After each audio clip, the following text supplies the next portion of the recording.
बहुत से लोगों की ये समस्या है कि वो कभी ना नहीं बोल पाते। उनकी इस आदत की वजह से उन्हें काफी जोखिम उठाना पड़ता है। अब आपका सवाल होगा, क्या ना बोलना जरूरी है?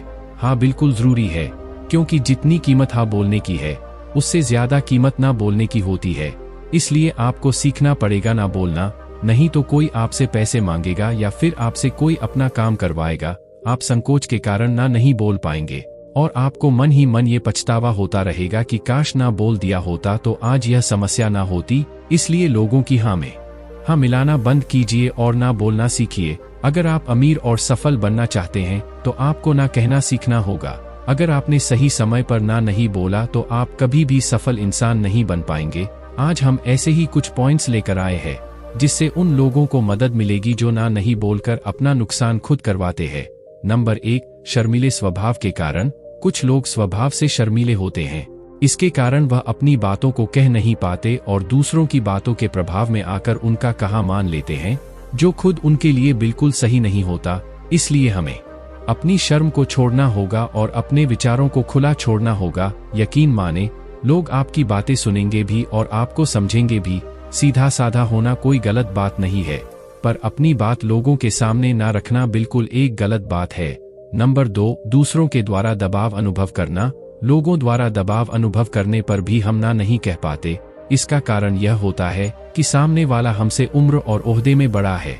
इसी उम्र और ओहदे के कारण हम खुद को छोटा फील करते हैं, खुद को इस लायक नहीं समझते कि हम अपनी बातें उनके सामने रखें, इसलिए हम चुप रह जाते हैं। आपने सुना जरूर होगा, उम्र तो बस एक नंबर है। आप अपनी समझदारी और सच्चाई से बड़े बनते हैं, इसलिए आपको किसी से दबाव महसूस करने की जरूरत नहीं है। ईश्वर ने सबको समान बनाया है, भेद तो हमने ही किए हैं। नंबर 3, अपनी नजरों में अपनी वैल्यू कम रखना। ना नहीं बोलने की एक बड़ी वजह यह भी है कि हमें आत्मविश्वास की कमी है। हमें डर लगता है कि ना कहा तो कोई हमें गलत ना समझ ले।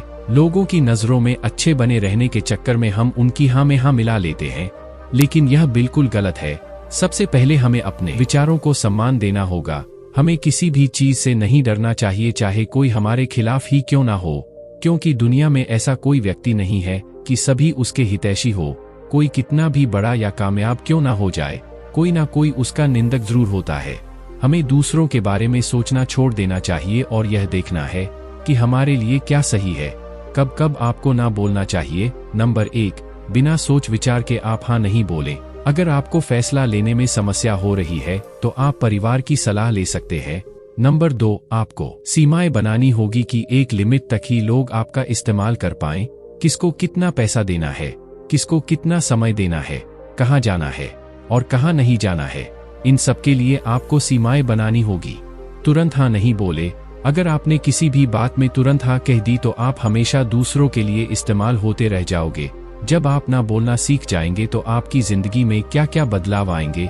नंबर 1, दूसरे लोगों से आप इस्तेमाल नहीं हो पाओगे, क्योंकि दुनिया में बहुत से ऐसे लोग हैं जो अपना काम निकलवाने के लिए दूसरे का इस्तेमाल करते ही रहते हैं। क्योंकि हाँ बोलने वाले इंसान की कोई कदर नहीं करता। लोग सोचते हैं कि इसके पास बहुत समय है। आप फालतू है, जहाँ कहेंगे वही चलने को तैयार हो जाओगे। नंबर 2, अपने परिवार को परेशानियों से बचा पाओगे, क्योंकि अक्सर ऐसा होता है कि आपके परिवार वाले आपके द्वारा लिए गए फैसले से खुश नहीं होते हैं। जैसे किसी दूसरे के बैंक लोन में आपकी गारंटी देना, किसी दूसरे को एक बड़ी रकम उधार देना, किसी दूसरे को अपनी गाड़ी दे देना। आपकी लाइफ आपके कंट्रोल में आ जाती है। आप अपने फैसले खुद कर पाते हैं, कोई दूसरा आपको कंट्रोल नहीं कर पाएगा। नंबर 3, आपके जीवन में तनाव और चिंता कम हो जाती है, क्योंकि अक्सर लोग किसी को हाँ बोलने के बाद पछताते रहते हैं कि मैंने हाँ क्यों कह दी। और ये समस्या कभी कभी इतनी बड़ी हो जाती है कि आप अंदर ही अंदर परेशान होते रहते हैं। आपका समय बर्बाद नहीं होगा और जब आप एक लक्ष्य को पाने के लिए पूरा समय देंगे तो निश्चित ही आप एक सफल इंसान बन जाओगे। आप अंदर से मजबूत बनते चले जाओगे। वर्तमान में ना नहीं बोलने की वजह से हम भविष्य में पछताते हैं, इसलिए हमें अपनी इस आदत को दूर करने का प्रयास करना चाहिए ताकि कोई भी हमें बेवकूफ ना बना सके और हम अपने व्यक्तित्व को निखार सके।